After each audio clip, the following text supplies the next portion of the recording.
At the beginning of 1980, Todmorden was a little-known West Yorkshire mill town. But before the year's end, the town would be associated with one of the stranger stories in British UFO history. For something you've only read about or seen on television. And suddenly, it's there. If you think of a double-decker bus sideways, that's how big it was. And he wasn't the sort of person that would suddenly say something, you know, that hadn't happened. So I believed him. I felt quite safe in the police car. Now if somebody got out of it, I'd be bloody scared. The story of a young Yorkshire police officer's sighting of an unidentified object became headline news.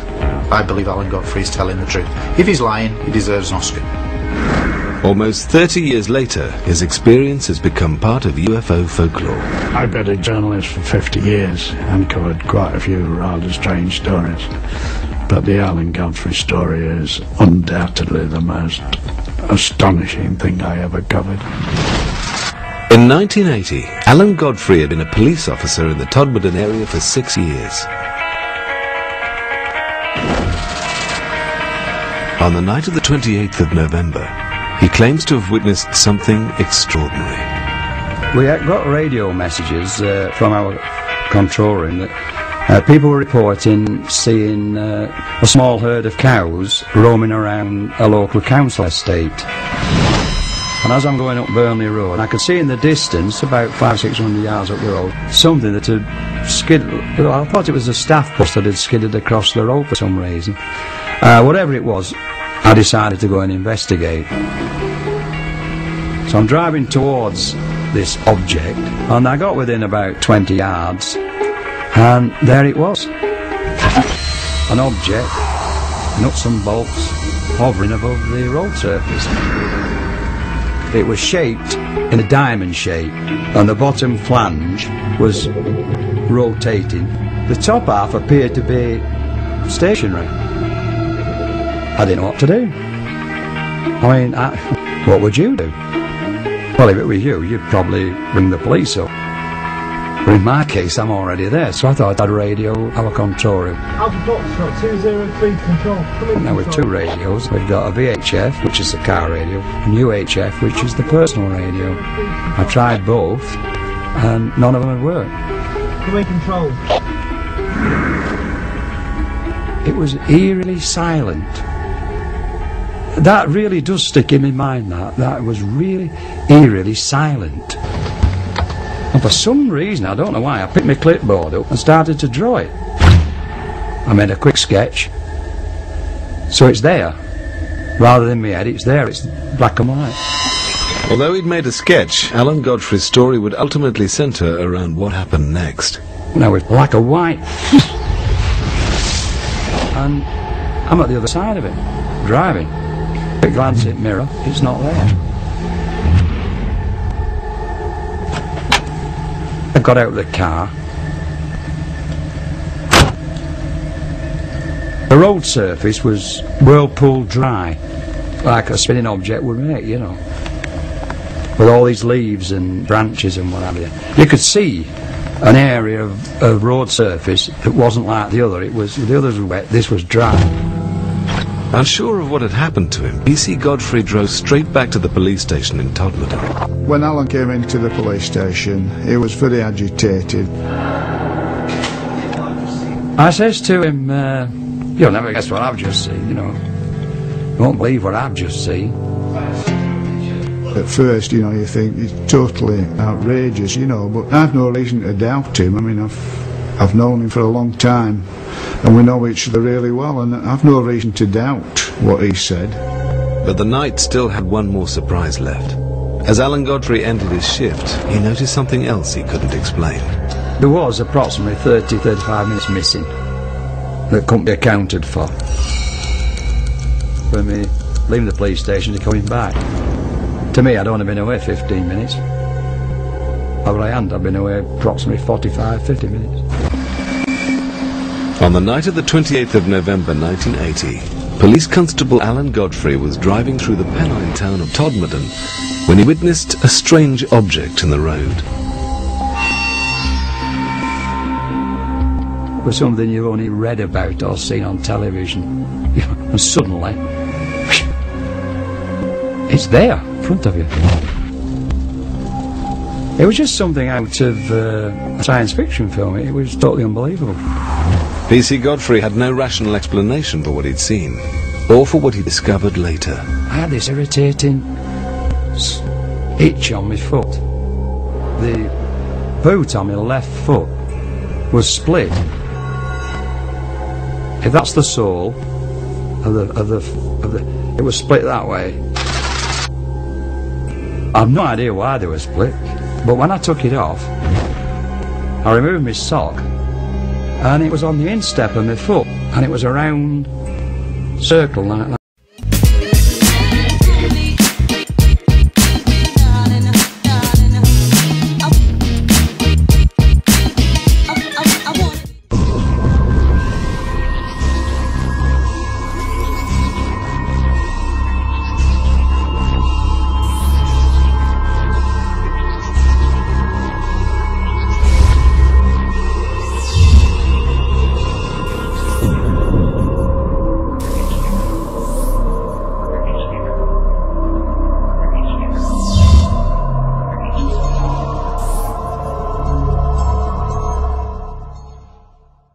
Red, and it was very, very itchy. It wasn't sore, but it was very, very itchy. At work the following day, Alan Godfrey received some surprising news. He hadn't been the only officer who claimed to have seen something strange the previous night. I came on duty, and there was an inspector awaiting to see me. I went into the inspector's office, and he then informed me that I wasn't alone, that 3 police officers in Halifax, in fact, had some sort of an encounter the same night, and he was putting a report together and he wanted a statement of me. Coming out of the inspector's office thinking, yeah, right on. It was Alan Godfrey's story which caught the attention of both the local press and UFO investigators, many of whom descended on Todmorden in the wake of the sighting. In 1980, Jenny Randalls headed British UFO investigation group Euphoria. She was born near Todmorden and has written about British UFO sightings for over 35 years. The Alan Godfrey experience, when it happened, came at the culmination of a whole series of events during the preceding 3 or 4 months that had been occurring in and around that area. They've been getting stranger and stranger. The Pennines are the backbone of the United Kingdom. The area stretches from the Scottish borders to the Derbyshire Peaks, a distance of 250 miles. Throughout the 1970s, there have been dozens of reports of objects in the sky over Yorkshire and Lancashire. So numerous were the sightings, the area earned itself the name UFO Alley. John Sheard was a Yorkshire-based journalist reporting for both the local and national press. This was a time when the whole nation was obsessed with UFO stories. We had reports almost every day up here, particularly in the Pennines, but also throughout the country and in fact throughout the world. The late 1970s and early 80s were the heyday of UFO mania. The release of films like Star Wars and Close Encounters coincided with the doubling of reports of UFO sightings in Britain. For the time being, news of Alan Godfrey's close encounter had stayed within Todmorden, but it hadn't escaped the attentions of a group of UFO investigators led by Jenny Randalls. When I first met Alan, he struck me immediately as being a very typical, no-nonsense Yorkshire bobby. He would not have reported something like this unless he was absolutely sure in his own mind that it was real. Although there was little physical evidence to support his claims, Alan Godfrey did have a damaged boot. There was a split across the bottom of his boot. There's no question at all that that happened because we were able to immediately photograph it and it was real. There was also the sketch made at the time of the sighting. You just have to try and make a value judgment when you put all the evidence together, what you believe about the credibility of the witness, what the sincerity of the witness's story is, how it holds together again and again over the years. But for Andy Roberts, who has researched hundreds of British UFO sightings, the origin of what P.C. Godfrey witnessed is relatively straightforward. My personal belief is that he went into some form of altered state of consciousness, whether you call it a trance or something like that. Something triggered that. In his narratives, when he's described what he saw, he always says when he was driving up to it, he thought it was a bus. Now, it's possible that was the point when he slipped into this altered state of consciousness. When he got near it, he was seeing it as a UFO. Interestingly, he describes it as having 2 rows of windows, quite like a bus, actually. And it was on the main road near a bus stop. So it's possible he saw a bus delivering mill workers or picking mill workers up, and in his altered state of consciousness, it had transformed into a UFO. This object I saw was hovering off the ground, had no wheels. It was of a metallic colour, and it had black panelling and dark windows. And it certainly wasn't a bus. I know the difference between a bus and what I saw that night. Dr. Ian Griffin worked for NASA on the Hubble telescope project for a decade before returning to the UK to carry out research into the movement of asteroids. He now watches the night skies from his home observatory in Todmorden. My view is that nearly every UFO that has ever been seen has some kind of explanation, and it's probably because people don't really understand what they're looking at that they just call it a UFO. The planet Venus is often mistaken for a UFO. This is because it's very bright and it's very close to the sun in the sky. So very often, if you don't know what you're looking at and you see this stonkingly bright light beaming towards you, you think, what on earth is that? Meteors are sometimes mistaken for UFOs as well, caused by a very fast-moving rock entering the Earth's atmosphere high up. As the rock moves through the atmosphere, it ionises it and causes the gas atoms to glow in different colours. The colours can be green, they can be blue, and sometimes they can even be an orangey-red colour. Dr. David Clarke has been researching official reports into UFO sightings for over 20 years. When the Ministry of Defence files on UFOs from 1980 were opened, I went to the National Archives and immediately went looking for any mention of the sightings in Todmorden in 1980. And straight away I found a copy of the report by the police officers from Halifax, PC John Porter and his colleagues, who'd seen a bright blue ball of light in the sky. But there was absolutely no trace of the report that was made by Alan Godfrey the same night, about 30 minutes later. Maybe they just thought that his sighting was a bit too weird and a bit too disturbing, you know, to pass it on to the ministry. But Alan Godfrey and John Porter were not the first police officers to have made an official report of a UFO sighting. Over the last 3 decades, police officers have contributed to a large proportion of British UFO reports. Gary Heseltine runs a database of UFO sightings made by both serving and retired police officers. It's my belief that police officers' testimony is of a very high calibre. There is no reason to think that these officers are mistaken because of their training, and I believe that police officers' testimony should be regarded very highly in the world of the way we treat UFOs. After police officer Alan Godfrey reported an encounter with a strange object in West Yorkshire in 1980, some researchers claimed it to be a landmark in British UFO history. After Alan Godfrey's experience had happened, we were immediately aware that this had cemented the importance of the Pennine area as the hotspot for UFO activity in Britain, and in fact probably the most active location for UFO encounters anywhere in Europe. Whatever the source of the strange lights seen over Lancashire, PC Alan Godfrey's experience continued to fascinate the UFO community. After Alan Godfrey's sighting in Todmorden, he claimed to have lost some 30 minutes in time. The only physical evidence of his encounter, a damaged boot and a sketch he'd made at the time. In an attempt to find out more, UFO investigators suggested a radical idea. They contacted me and asked me, would I be willing to go under hypnotic regression? I declined straight away. I wasn't sure, you know. I thought, what is hypnotic regression? The only hypnosis I'd ever seen was on television, on a stage, you know, where they make fun of you. Eventually, Alan Godfrey was persuaded to undergo hypnosis, which was conducted by 2 psychiatrists, Dr. Jaffe and Professor Blair. They wouldn't tell either of the psychiatrists what the subject matter was. They would only tell them that it was a policeman who they were going to try to regress to a certain time on a certain date to an incident that may or may not have happened. Mike Sachs, whose interest in UFOs had been sparked by his own experiences the previous year, was present at the sessions. The atmosphere in the room was absolutely electric as Alan is relating this series of events. All of a sudden, and under hypnosis he goes and covers his eyes. Then somehow he's floating and he's taken into this room. I have no recollection whatsoever what went on during that hypnotic regression.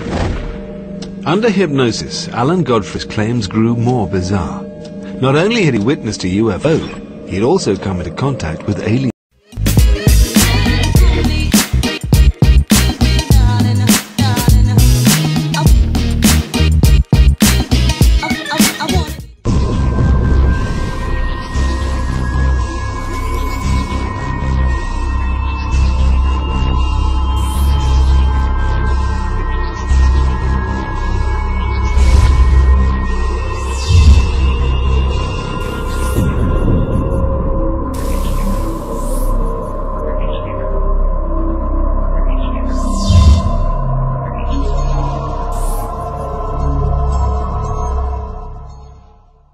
Beings. In UFO terminology, he had been abducted. We were actually present, possibly at one of the first abduction cases that has happened in the UK. Whatever Alan Godfrey had experienced in November 1980, and whatever had happened to the missing 30 minutes, the latest revelation seems scarcely credible. UFO abductions, very big in America, not so big in Britain.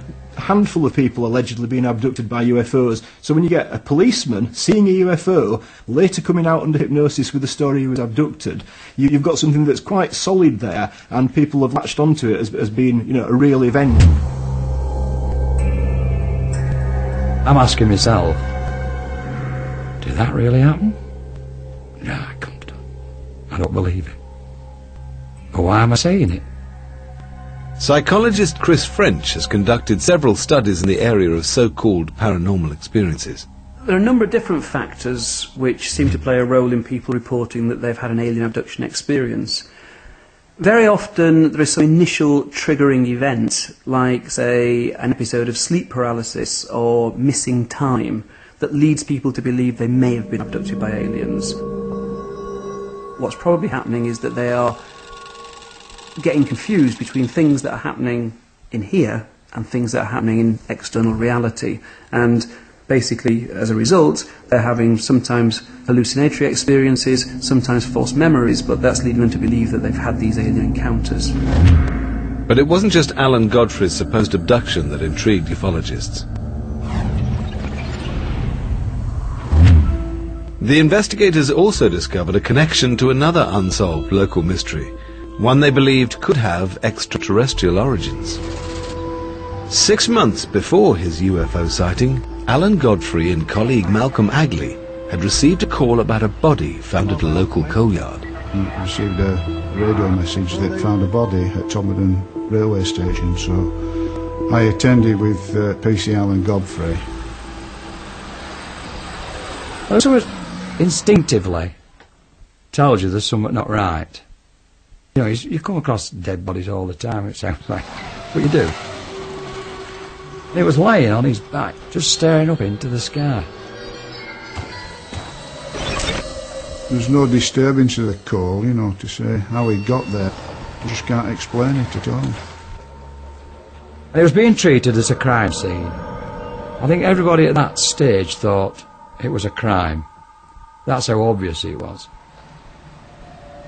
Why would a man climb a stack of coal, lie down on his back on top and die? The body was that of a Polish emigre named Zygmunt Adamski, a former miner who'd moved to the UK after the Second World War and had settled in Wakefield, 20 miles from where he was found. To me, I don't think he died there. I think he'd been put there. It looked to me as if he had anyway. The evidence was inconclusive. You'd expect if somebody had been lying on the belly or climbed up the coal, it'd be covered in coal dust. It'd been raining, it'd stick to him like glue. There was no visual coal on him, on the front of him, anywhere. And either on his face or anything. And he had these black marks that transpired to be burn marks round the back of the head, and there was one at the nape of the neck here, like an open wound, like a blistering wound, and it had had an ointment applied to it. We just thought it was strange, you know, that he had these injuries and this sort of green ointment, which looked nothing I've seen before at all, you know. It just seemed strange and a bit unnatural, really. Zygmunt Adamski had gone missing after a shopping trip. There was no suggestion that he'd planned to disappear, and he was known as a loving family man with no obvious enemies. The autopsy confirmed that Adamski had died of a heart attack. Coroner James Turnbull was mystified, not least by the strange substance found on Adamski's burns. We had the substance analysed, and the toxicologists and the scientists couldn't come up with any answers to what it was. And we came up against a blank at every line of investigation. This was one of the most puzzling cases that I've come across in 25 years. If somebody proved to me that UFOs exist and that there was one around there at that time, and that in some way we could associate it with this case, then perhaps I might say I'd only raise half an eyebrow. Whatever the truth behind Adamski's death, which remains unsolved, Alan Godfrey's association with it was to turn him into a UFO celebrity. In November 1980, PC Alan Godfrey had witnessed a mysterious object whilst on patrol in Todmorden. If I'd got out of the car and thrown a brick at it, it would have gone clang. That's how real it was. Alan Godfrey was also connected to a mysterious death, which remains unsolved after almost 30 years. Zygmunt Adamski had gone missing in June 1980. His body had been found 5 days later, lying on top of a coal heap in Todmorden. At the inquest, Coroner James Turnbull was mystified, recording an open verdict and even suggesting a link with UFOs.